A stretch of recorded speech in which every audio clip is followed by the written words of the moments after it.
galera!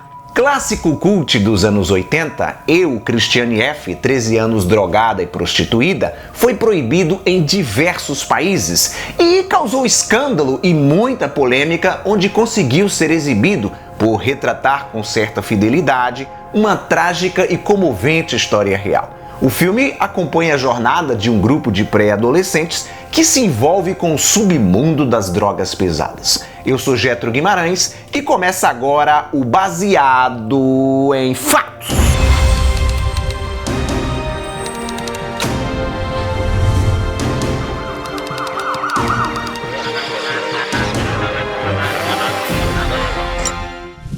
Lançado em 1981, o longa-metragem alemão Christiane F., Wir Guiden vom Bahnhof Zoo, ou Eu, Christiane F., 13 anos drogada e prostituída, é a adaptação cinematográfica do livro de mesmo título, escrito pelos jornalistas Kai Hermann e Rosterich, publicado pela primeira vez em 1978. A dupla estava fazendo uma pesquisa sobre os problemas da juventude e encontrou Christiane F., ou melhor, Christiane Vira Fecharino, que na ocasião tinha apenas 15 anos de idade, prestando depoimento num tribunal em Berlim após ser presa por tráfico e consumo de substâncias ilícitas. Os jornalistas ficaram tão impressionados com os relatos da menina que propuseram a ela uma entrevista. E a entrevista rendeu mais conversas do que o esperado.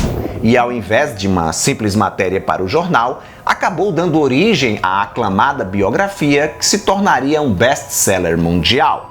A adaptação para as telas veio 3 anos depois e causou o mesmo alvoroço. Christiane Vira Fecharino nasceu em Hamburgo em 1962 e se mudou para Berlim aos 6 anos de idade. A intenção dos seus pais era abrir uma agência de casamentos na capital, mas o negócio não deu certo e uma série de infortúnios depois levou o casal a se separar. Christiane e sua irmã menor foram morar com a mãe.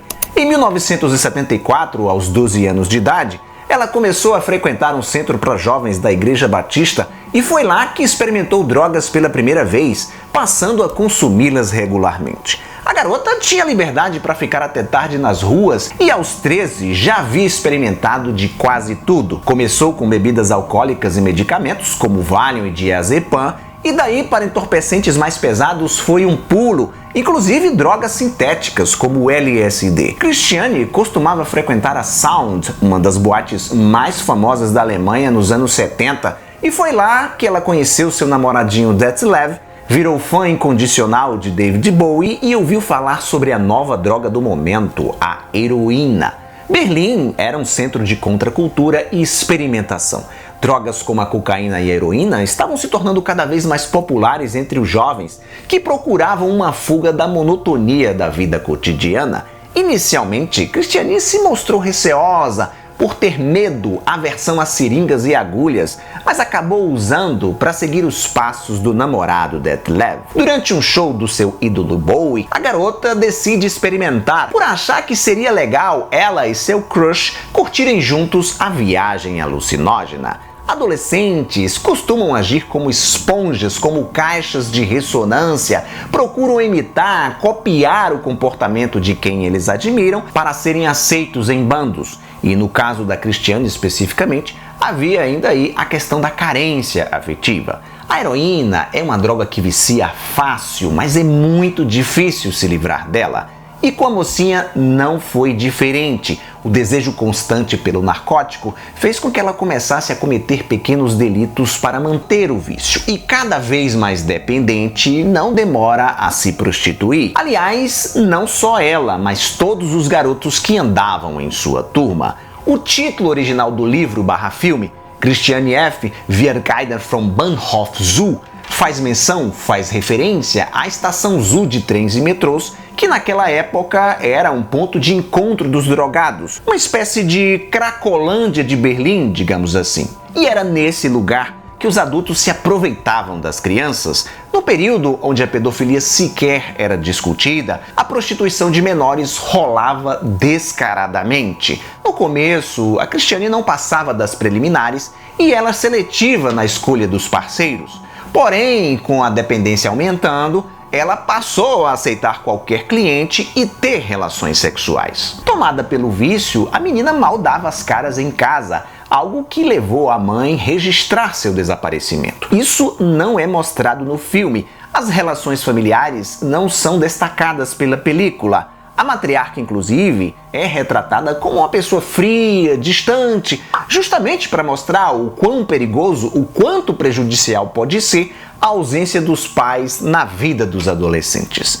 Christiane se prostituiu por aproximadamente um ano. Em 1977, ela teve uma briga com Detlev e o rapaz a expulsou da casa que eles dividiam. Ao voltar para as ruas, pouco tempo depois, foi presa pela polícia. A mãe foi buscá-la na delegacia e decidiu tirá-la de Berlim na tentativa de afastá-la das drogas. O final do longa é anticlimático, não mostra a prisão da adolescente. Termina com uma narração em off, onde a protagonista diz que sua mãe a levou para uma cidade distante onde ela pudesse se desintoxicar.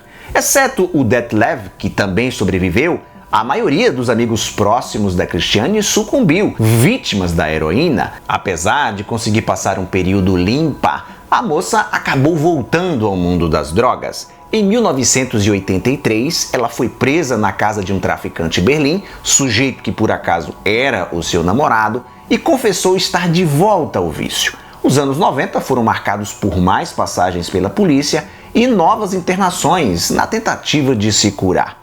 Nesse período, a mulher ainda contraiu hepatite C e uma cirrose hepática. Em 2008, aos 46 anos, voltou a usar drogas pesadas. Christiane só conseguiria se livrar definitivamente da heroína 4 anos depois. Em 2014, aos 52 anos, com a ajuda da jornalista Sonja Vukovic, lançou um novo livro, Christiane F. Mein zweites Leben, Christiane F. A Vida Apesar de Tudo, onde conta o que aconteceu com ela depois dos eventos narrados no primeiro livro, o retorno às drogas e sua superação, a temporada que esteve na cadeia, o nascimento do seu filho e o trabalho em uma instituição de apoio à recuperação de jovens dependentes. Com o sucesso do primeiro livro e, consequentemente, do filme no início da década de 1980, Alemã virou uma referência, símbolo de uma geração e trouxe à tona uma importante discussão sobre o consumo de drogas entre os jovens. Quem também ganhou os holofotes foi a atriz mirim Natascha Bruckenhorst, que interpreta a Christiane no longa e, na época das gravações, tinha apenas 14 anos. Detlev e os demais amigos da protagonista também foram interpretados por menores de idade. E isso de colocar atores tão novos em situações degradantes é um dos principais fatores que mantém o filme tão impactante até hoje, coisa que produções atuais não fazem. Geralmente, atores maiores de idade são escalados para interpretar adolescentes. Só para você ter uma ideia, em 2021, o livro da Christiane ganhou uma série de TV bancada pela Amazon, uma espécie de remake. E a protagonista da série foi interpretada por uma atriz que tinha 22 anos. Outro ponto a favor da produção oitentista: o diretor Uli Edel decidiu trabalhar com jovens que nunca haviam atuado antes e deixou que eles fizessem o que bem entendesse diante das câmeras no intuito de capturar reações mais verdadeiras. A estratégia deu certo e deu à obra um aspecto semidocumental bem realista. Embora o longa-metragem tome liberdades criativas, pequenas liberdades criativas, é quase que 100% fiel ao que foi relatado pela verdadeira Christiane em sua autobiografia. Assim como Requiem para um Sonho, o filme alemão, hora nenhuma, romantiza o uso de entorpecentes, mostra a droga como algo perverso, capaz de levar seus dependentes ao fundo do poço, mergulhá-los num processo de zumbificação e fazê-los cometer atos condenáveis para sustentar o vício, como o roubo e a prostituição. E justamente por retratar esse perigoso universo underground de maneira tão visceral, é que eu, Christiane F., 13 anos drogada e prostituída, permanece angustiante e perturbador, mesmo passados mais de 40 anos desde o seu lançamento. Obrigado por sua audiência, lembre-se do like maroto e me seguir nas minhas outras redes sociais. Tchau e até a próxima!